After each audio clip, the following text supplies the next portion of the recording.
Michelle Kuei is 4 feet 4 inches, but she's an absolute giant, full of positivity. When she was 11 years old, she was struck by a car. She has been on crutches her whole life, but she has turned that around. She's a visibility and confidence coach now. She's been to Machu Picchu 4 days, 26 miles to get there, camping out. There's a great documentary on her. She is just incredibly positive. Her YouTube is full of meditation and affirmations and interviews with others. She her book, her podcast is called Perfectly Normal, and she is incredibly positive. It's just such a delight to talk to. Full of energy, and it just has been able to turn everything around and just help others. Absolutely inspiring. Love this conversation. I hope to do more with Michelle in the future. I know you're going to enjoy this. Thanks for listening. Hi, I'm Joey Pinz. People ask me, how did I lose 130 pounds? The quick answer is always discipline. I started my business, wasn't paying attention to my health, was eating too much, drinking too much sweets. My daughter was born. Next thing I know, I'm pre-diabetic. I have hypertension. I knew something had to change. Discipline. I, like many of you, have faced many challenges in your career, in your family, in your life, in your faith. How did you attack them? How did you approach them? How did you solve them, hopefully? It all had to have some degree of discipline. I'm also asked, how did you found and start a tech business that lasted over 25 years? Discipline. I was committed to it, enjoyed technology, didn't enjoy some aspects of it, but knew it was necessary. Discipline. Our podcast mission: how do we use discipline to better ourselves and society? Join me, please, as I talk to interesting people and discuss how they use discipline in their family and their passion and their careers and how it helped them. Our podcast vision: growth through learning from others. Joey Pinz Discipline Conversations. It'll be light and serious. Join us, please. Thank you for consideration. Kui, what an absolute pleasure. You are so positive. You have so much energy, so much positive energy. Your story is absolutely amazing and uplifting. How important is meditation to you? Meditation is absolutely essential. I believe it's really the step number one in building on the awareness. Awareness for what? It's an awareness to where we are, where we want to be. And for some people, it may mean that they recognize where they don't want to be. Hmm. Now, I've gone through a couple of your sessions. You have such great content, and I've done assisted meditation with you, and it was excellent. Put me right where I needed to be and separated everything out. I was meditating for a while, and I don't. But overall, the theme when I talk to positive people like yourself is meditation. You certainly encourage it for everyone. I do. And I believe there's so many ways of how we meditate. A lot of people believe that, oh, meditation, does that mean I have to get a mat? I have to set myself up in a quiet room and I have to sit down, I have to clear my mind. But I can't clear my mind because my mind is so busy. So there's a lot of misconception when it comes to meditation. And to me, meditation comes in so many different ways, and there's so many different ways that we can practice it, and people just don't realize it. So I'm huge on just doing the meditation where you are right now. Like we can do meditation right now as we're talking, as we're speaking. It's about just being in that present moment. And it's something anyone could do, and it doesn't cost anything, and it's so beneficial. Exactly, exactly. But I think one of the biggest struggle that I notice people are having is meditation means that I have to clear out my mind, right?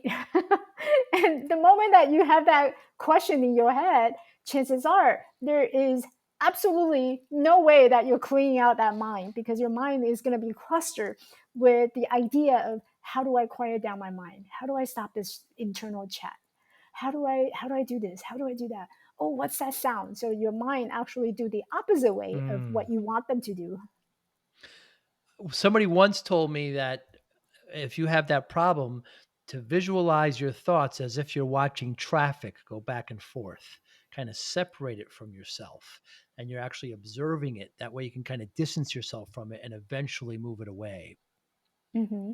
I think the key word that you have said here is be the observer. Mm, And so meditation is really about observing your mind, not about quieting your mind. mm.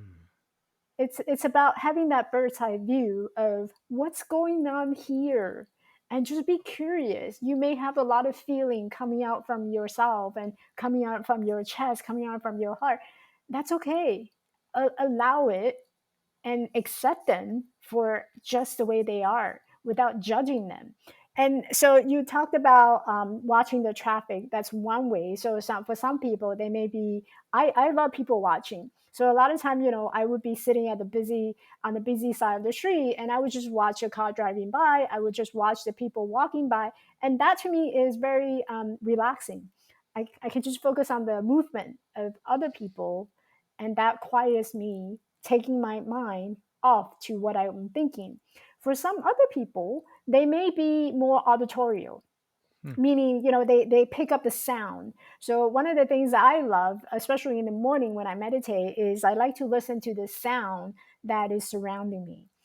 I live in a somewhat not a very busy city. So in the morning, I can still enjoy the birds, the wind that's blowing. Sometimes there's a squirrel running around, and I can hear them. So I enjoy receiving those sounds. So when I hear those sounds, it actually helps me to focus on rather than, oh, what's going on in my mind. I focus on the sound.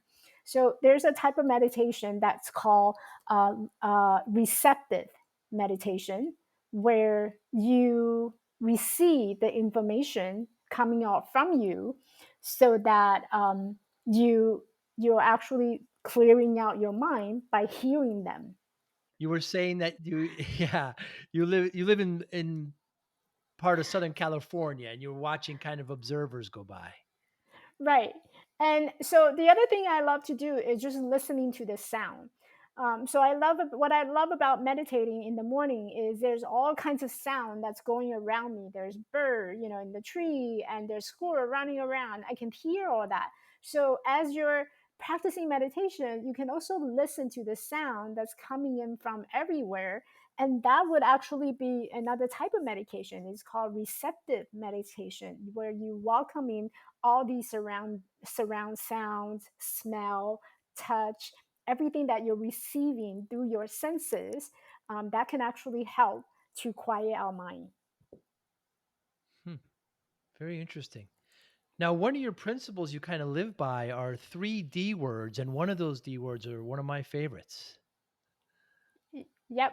So my 3D rules are determination, dedication, and discipline.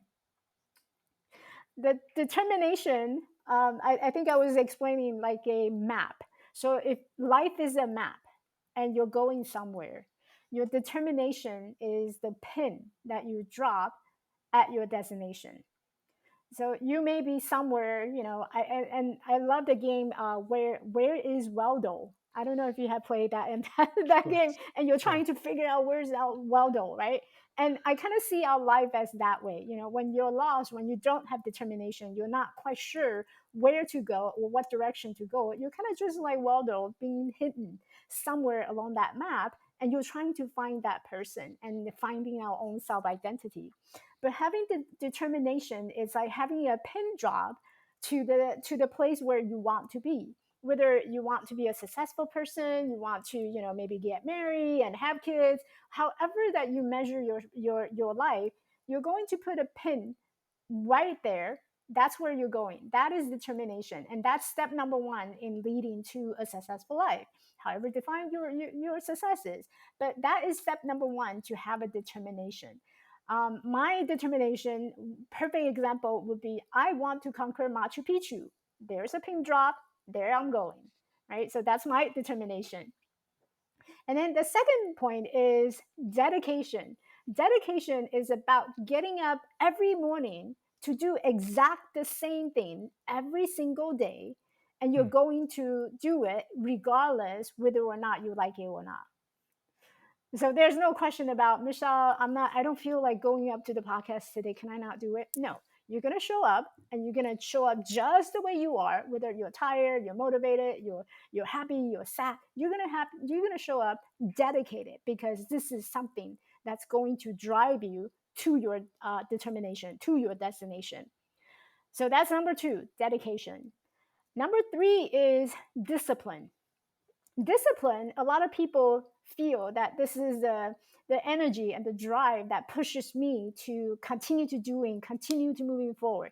Yes, but they're missing a very key important element, which is knowledge and your skills. You can only go so far when you have the knowledge, and you can only travel so fast when you have the skill, right? Hmm. So discipline is about using your knowledge, carrying your skills, and stay on track, stay on focus.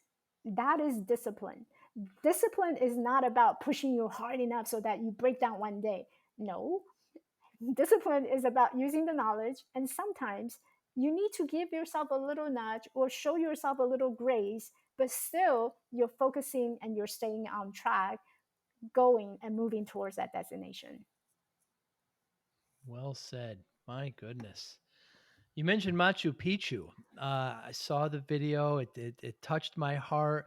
Can you speak on that? And before you do, you have to mention, unfortunately, the tragedy that's happened when you were 10 years old. That really was the kind of impetus of all this, and how you help so many today with that. Yeah, absolutely. So just to give the paint the picture for our listeners, I am physically disabled. I am 4 feet 4 inches tall. I used to walk with two crutches. Now I'm using one because of what I have accomplished. But this is a result of a car accident when I was 11 years old. I was coming out from school one day, and then there was a car coming out of nowhere that hit me. And next thing I know, I woke up in the hospital. And I spent 4 years after that just going through the recovery, going through the rehabilitation, physical therapy. And it was only to the point where I'm able to walk with two crutches, without any assistance. And I remember leaving the hospital, the doctor had given me like a pair of really ugly metal brace to wear. And basically, he told me to wear it up to until I stop growing, because otherwise, my body is just going to cause the deformity on my leg. Of course, as a teenager, I never listened to what would be good for you, right? Mm, Because we mm, all been teenager, and none of us listened to our parents when we were 15. And I did not listen to the doctor nor to my parents, so I took it off. And of course, that causes a permanent damage, a permanent deformity on my my both legs. So I no longer can walk without any crutches. So I've been always carrying these two crutches for the longest time in my life. But living with disability, there it comes with a lot of challenge. Being 4 feet 4 inches tall means that when I go to the grocery shop, when I last year we had a toilet paper crisis. So yes. just as simple as going to the grocery shop and getting toilet paper, that usually is located on the top of the shelf, that is very challenging thing for me. And people don't realize it. People think that, oh, you're a human being, everybody, it would be easy for everyone, right? No, each one of us have our own challenge in so many different ways. So that was one of my biggest challenges physically. And I spent a lot of time doing this body shaming and just beating myself up, wishing myself that I could somehow change everything and chop off my leg and install a new pair, and I would be completely different, have a completely different outcome. But life doesn't work that way. Mm, So I was basically stuck in this body for a good 29 years old, ever since the accident. So by the time I reach 40, I'm 46, by the way, this year. I know I don't look 46, but mm. but when I was 40, finally I woke up one day, and I was asking myself, so Michelle, you're 40. What do you want to do for the next 40 years? And it kind of got me to start thinking about, all right, so do I want to continue to do this job? And the answer is no. I was already working as a pharmacist. I had my doctor's pharmacy degree. And do I want to spend the rest of my life in pharmacy? No. Do I want to wake up in the middle of the night and crying myself to sleep? No. Do I want to feel being ashamed by when people turn around and when they start drawing all the attention on me? No. What can I do? And that was a moment where I had like a breakthrough moment of aha moment and thinking that if I don't start living for myself, nobody will. And if I don't start accepting myself, nobody will. And it was that same year, I remember it was September 2016. I decided to book myself a ticket, fly myself over to Machu Picchu, and I signed up to hike through the 26 miles of Inca Trail. It took me 4 days, spending 4 days, 4 nights on site, camping out, and walk through the entire Inca Trail to Machu Picchu. Incredible. And I saw the video, and it's so inspiring. And some of the comments, uh, you walked faster than the donkeys, they were saying, than the donkeys. And when you got to the top, you wanted to have more than one lunch, was your first thought. It was wonderful. Yeah, despite all the like people were coming to me and say, well, you must have like incredible ideas as you're climbing up there. How did you feel? I just tell them, listen, dude, I felt really hungry. And It's amazing. this is so true for so many of us. We don't think about, I don't want to be a millionaire. I don't want to have $1 billion in my bank account. It would be nice, but Sure. most of us just want to be happy. We just want to go through our life and feeling motivated, feeling inspired, feeling positive. We don't want that extra mile of being successful. And success to us is just getting up in the morning, feeling happy about where we are, and being happy about who we are. That's all we want in our life. Yes. How profound. How absolutely profound. What does normal mean to you? Normal means that it is it is very limiting idea, but it also defines who we are very uniquely. And I say that because for a very long time, I didn't think myself as normal human being. I'm 44 inches tall. Like you turn around, there's no grown-up woman who's my height, or very few, right? um at least the people that was surrounding me, I was the only person, so I felt like an outcast. And normal to me means that there's certain standards that I'm meeting, I'm fulfilling, I'm meeting the expectation. But normal can also be something that I strive for by bringing out my uniqueness. It is perfectly normal for me to joke around on a podcast, to bring out the personality. So normal, what's normal to me, my standard is being unique. I'm the unicorn. I'm the butterfly. I'm like here to win everybody. That's my norm. This is normal. The unicorn. I'm the unicorn. You certainly are. You have such great content. You have a podcast where you talk about different topics, kind of affirmations sometimes, and you interview other people, and of course the book, Perfectly Normal: An Immigrant Story of Making It in America. There you use the word normal. Yeah. Again, normal can be very limiting, depending Mm, on how we perceive it, how we interpret it. We can interpret normal as, you know what, this is my normal self, and I'm proud of it. It speaks to that authenticity that we all have. So it's a difference between someone who is fully accepting who they are and they are taking ownership and taking control of their life, versus someone who continue to allow other people's expectations and mm, judgment and all these social standards to shape who they are and to make them believe that this is all they can be. So normal has two different perception, two complete different attitude towards it. We can use the same term, but how you see normal is completely different than mine. And it all has to do with the lenses that we wear in our life. And as an energy leadership practitioner, I am trained as a coach to talk about the lenses that we wear. So every individual wear different lenses. You know, we might have a red color lens, or someone else may have a blue color lens. So the red who wear red is going to see the world as red.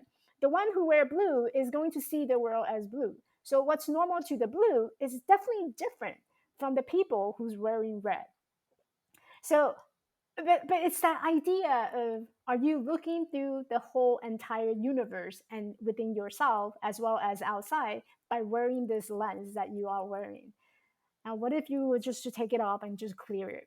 There is no color anymore. It's all unified. The universe is just the way perfectly it is. No interpretation, no assuming, nothing abnormal, nothing normal, no black and white, no right or wrong. And we're taking things just as it is. And that's like the full acceptance about the whole entire universe, and also on a microcosmal level about ourselves. And when people do that, oh my gosh, you're like talking about unlimited possibility of how life can be. Imagine a world without judgment. Hmm. Hmm. Yes, let's imagine that. That would be wonderful, without judgment, and perhaps a little more love. I guess that would lend itself to that. Non-judgment would lend itself to love. Would you think? I'm an optimistic. So I truly believe that one day we can have a world without judgment. And Hmm. I think we're, as human, we're all moving towards that. You know, we started to see more understanding, more empathy. We started to overcome that conflict among each other.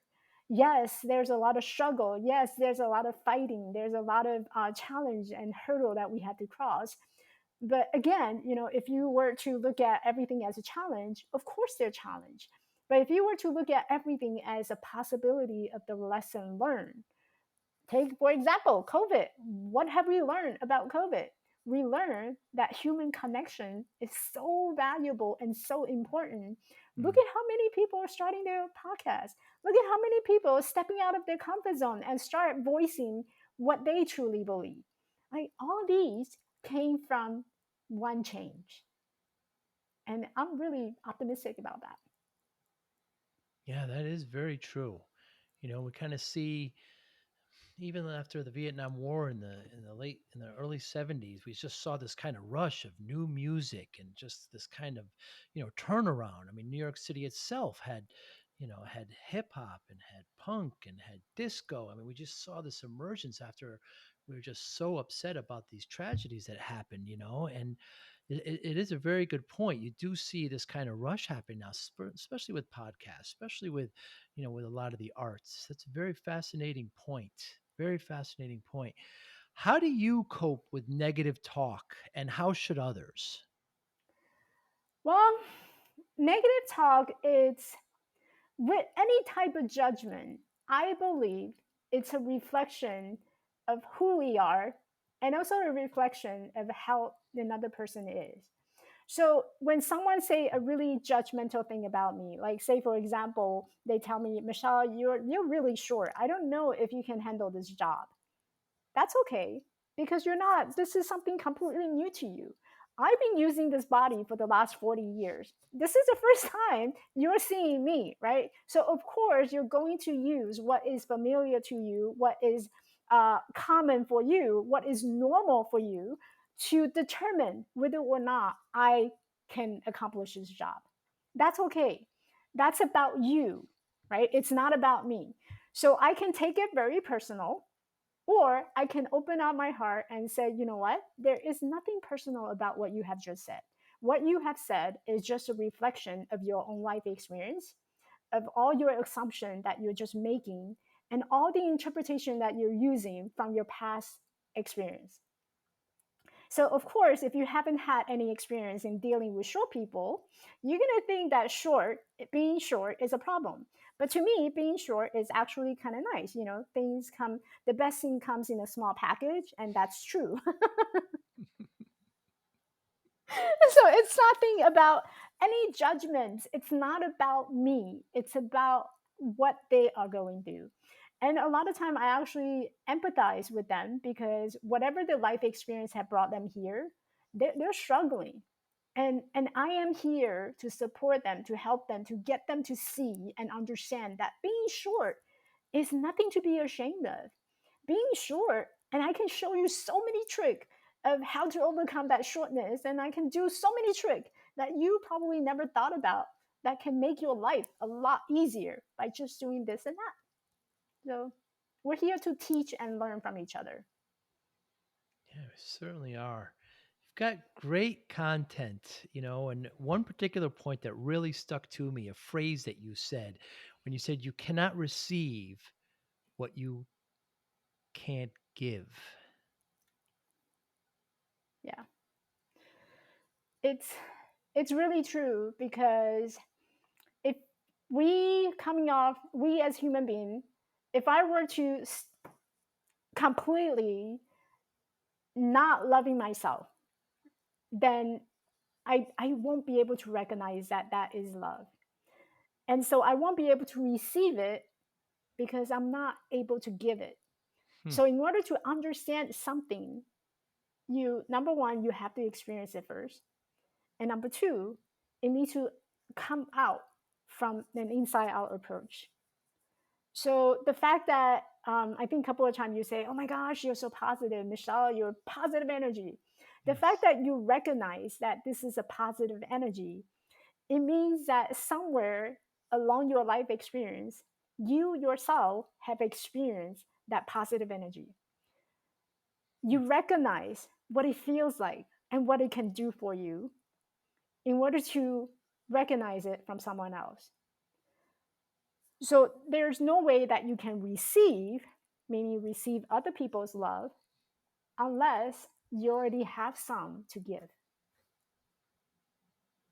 Very interesting. That is very true. Okay, I said that we had a brief conversation before this. I've watched a lot of your content, and the first thing that comes to mind is your positive energy and just um, your viewpoint and how inspiring it is. And I guess that's true. I have been inspired by others. That's a fascinating point. Yeah. Um, Very fascinating. Uh, what's your biggest fear? My biggest fear right now is, am I making an impact in someone else's life? Am I of a service to someone else? Hmm. And this is really important to me because I believe we're all here to serve a purpose, every single one of us. And we come just like our hand. There's reason why we have both hands, we have both legs, we have ears to listen, eyes to see.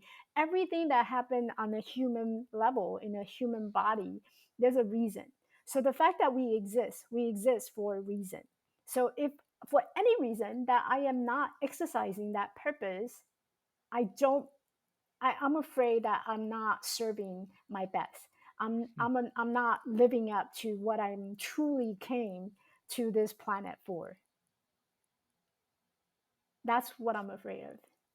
Fascinating. And so, excuse me, how do you combat that? How do you quell that? How do you know that you're achieving that? Be intentional.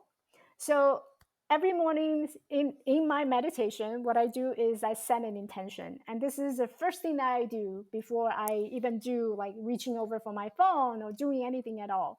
The first thing I do is be intentional. And I would ask myself some like empowering question, things like, Michelle, so what do you hope to bring today? Like, what do you hope to share today? Is it love? Is it inspiration? Is it courage? What are you here to do? First thing in the morning. And that intention will drive me towards taking action. that would generate love, that would lead to inspiration, that would create a ripple effect to the people around me or come in contact or having a conversation with me. And with that intention, I feel that every single step or every single action that I'm taking throughout the day is going to come back to that intention. Is it love? Is this inspirational?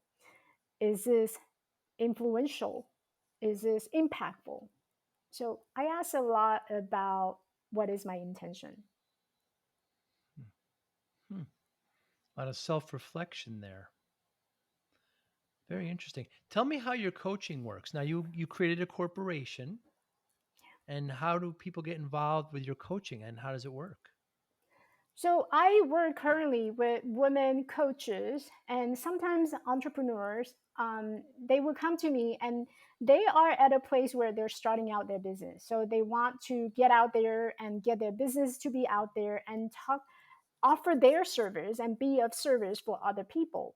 So, my job as a coach is to help them to create that visibility by really identifying who they are behind their business, what they stand for, what are their values. And from there, we go on to designing your website, coming up with an idea for your logo, which then you will carry out to the world and creating all these amazing content that demonstrate and tell the world about who you are, what are your values, and what are you here to offer. So my job is to help them to get out there and get seen and get heard and get hired. And how people come to me is I create community and I welcome everybody. I love. You probably can tell by now. I cannot stop talking. I love to talk, so a You're lot of good at time it. I do it do it through conversation. So I would just talk to anybody and just really get to know them and see what they're going through and see how I can help. Interesting. And is this mostly in the business world or is it non-business as well that you're working with? Also in the non-business world as well. So if someone who's experiencing a lot of negative self-talk, generally what they'll do is they'll come to me and ask me to coach them around the lack of confidence or self-esteem that causes impact into their everyday life, like their relationship. And whether it's business or life, ultimately it's all the relationship that we have with each other as well as the relationship within ourselves. So if someone is having struggling with that negative self-talk, I also coach them through the inner critics coaching. Hmm. And the difference between coaching and therapy is what? So the difference between coaching and therapy is the fact that coaches don't focus on the past. We're not trying to fix you. We're not here to fix you. We're here to help you to set up the goal and moving forward. So coach are more forward action oriented. Whereas therapy is more about focusing how did we get here? What had happened in the past? And what happened there? How did everything lead to where you are now? So, therapy, if the simplest term I would say, is focusing on the past, understanding our past and what happened to our past causes what is as a result of what happening now. But sometimes therapy actually now incorporates some coaching as well. They take the once the client is clear on where they are now and why it happened, then they start talking about moving forward. But coaches primarily focus about forward movement, not the past. Very interesting. So your title is confidence and leadership coach. Is that correct? I actually recently did a whole rebranding because I noticed my clients are coming in asking me to show them how to create content, how to be visible. So the title is actually Visibility Confidence Coach. Visibility confidence coach. Mhm. Interesting. And why do people want to be visible? Well, being visible, it brings you a lot of benefit. It being visible, let's say, take for example, within the family. As a woman, I know I've heard this so many times from my mom, and she goes, I don't feel your dad is listening to me. I don't feel that I'm being seen by him. I don't feel that I'm being noticed in this family. Like nothing I do matters in this family. And there's that feeling of we're not being seen, we're not being understood, we're not being appreciated. And if we were to carry into a workplace, this is also true. I can't tell you how many times I speak to my own manager. I feel, hey, I'm doing a lot of work. I like to get recognized. I like to get appreciation. But a lot of time we don't feel that way because we're not being acknowledged, we're not being validated. So we feel invisible and blending in into a society where we're struggling. We're just being motivated to get up, put on our suits, and go out and start clocking into work. So there's so many benefits of being seen, because once you start being seen, you start being who you are, you step into the true power of, you know what, who is the manager who keep blaming us for the things that we didn't do. In that moment of time, I'm going to raise my voice and I'm going to step in and say, hey, we need to sit down and talk. This is what I'm feeling, and this is how we're going to resolve.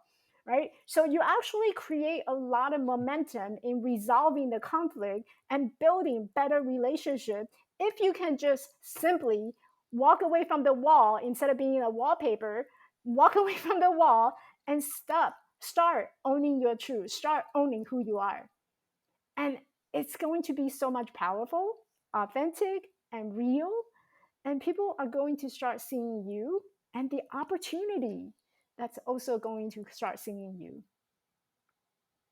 Very interesting. And I just never heard that term, to be visible, but that actually lends itself to confidence as well. Yes. And you cannot divide the two, separate them apart, because in order to have visibility, you have to have confidence. You have to feel confident enough to put yourself out there, be the voice of yourself, and start voicing what you believe in.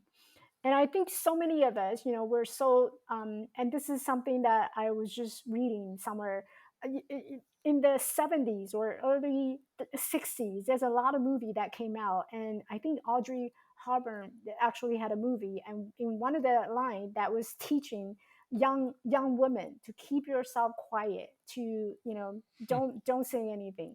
And so throughout the year, throughout generations and generation, we were taught to stay quiet, be obedient. And there's so many social, conditioning that's pressing upon us to keep us to be humble.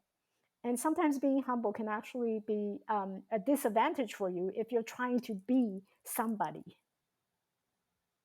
So Very interesting. visibility and confidence comes hand to hand. And I'll just say Americans, do Americans lack these? I don't believe it's a lacking. It's that people don't realize it. People I don't see. realize that they actually have it. Like Hmm. our system, our education system is just teaching people how to survive and not teaching people how to thrive. We don't encourage innovation. We don't encourage ideas. Nowadays, with the newer generation, there's so many different channels and so many different ways that they can exercise their creativity. They can share their innovative idea. But like the way that you and I grew up, we were pretty much suppressed. You go to school, study hard, finish your degree, and because if you don't finish your degree, you're not going to get a job, and if you don't get a job, you're not very successful. So we have that impression of being successful means that you have to follow through step by step and achieving this, and that's causing us to live our life in kind of like a shoebox. Right, so Hmm. everybody got a pair of shoebox and then just live within that shoebox, and you'll do just fine. You'll be successful, but that's not the case. I mean, we as human beings, we have absolutely full potential, extraordinary amount of potential that we can use. This is how we decided we're going to travel to the moon. This is how we decided we're going to create these computer that we can connect with each other. Somebody did not listen to someone else's idea of living in that shoebox, and this is why people are innovative. This is why people are creative. And again, I'm very optimistic about our new generation because I think there's so many creativity and innovation that's coming from them. Yeah, me too. Do you ever have to coach someone to be less visible and less confident? No, never. never. I think I know what you mean, in terms of less confident, less visible. Arrogance. Yes, there's a difference between arrogance versus confidence, right? And Certainly. arrogant Certainly. coming from the ego perspective, whereas confidence, it's a natural attribute that you already have. But when we go through, and I think we started this episode about talking about meditation. When we're talking about arrogance, that's usually an ego mind that's speaking. Mm, Right? Ego mind meaning we care about our absolute needs of survival. Do I have a shelter? Do I have safety? Do I have a place to live? Those are important elements for an ego mind. For someone who has a higher conscious mind, they're looking for ways to understand the universe. How does the universe work? Why is certain things this way and why is certain thing that way? So there's more curiosity in the conscious mind versus the unconscious mind, which is the ego mind. And when we're operating on the ego mind, chances are we're doing everything to protect from a scarcity perspective. And when you have a more conscious mind, you're operating things out of love, out of service, you're operating things out of co creation, and you're operating out of that unconditional love. So mm, it's two different feelings, and there's not one person, I would say, that have no access to that higher thinking mind. So mm. everyone, even the most arrogant mind, there's always a possibility, there's always ways that we can get them to the higher thinking mind, but they have to be open to it. Right. That's important to know. They have to be open to it. Hmm. Now, you have a perfectly normal. You have a book, podcast. So just based on that theme, which is excellent. What else should we know about perfectly normal? Perfectly normal is I called it a very long letter of completion. I wrote the book in 4 months because it summarized everything about me up until I became a coach. Hmm, And so in the book, I talk a lot about my negative experience living with disability. But towards the end, I was coming to the point where I realized that I can be bigger. There's something bigger than myself that is possible that's waiting for me out there. So, and which is why I decided that I want to be visible, I want to be vulnerable, and I want to be seen, I want to be heard. And that's a book that pretty much summarized my entire life of how I was struggling in that invisible space and playing small in my life. And the reason why I published this book is not because I want to be like the Amazon bestseller. That was not my intention. My intention with this book is I want it to be a book where someone go to the bookshop or going to an online Amazon, and they're able to purchase it, and they're going to read it, they're going to feel inspired and want to take action. hmm. I just need one person to do that, and that makes it a very successful book. Well, Michelle, you have many people reaping the positivity of your words and your experience and your just your positivity. Thank you so much for your time today. What an absolute delight. I wish you so much success.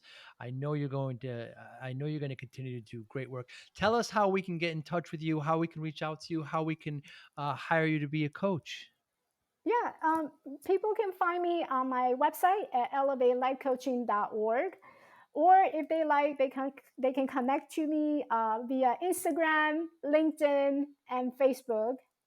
Just look up Michelle Kuei; it's going to come up. Absolutely. And Kuei is spelled Kuei. Correct. Michelle, thank you so much for your time today. An absolute delight.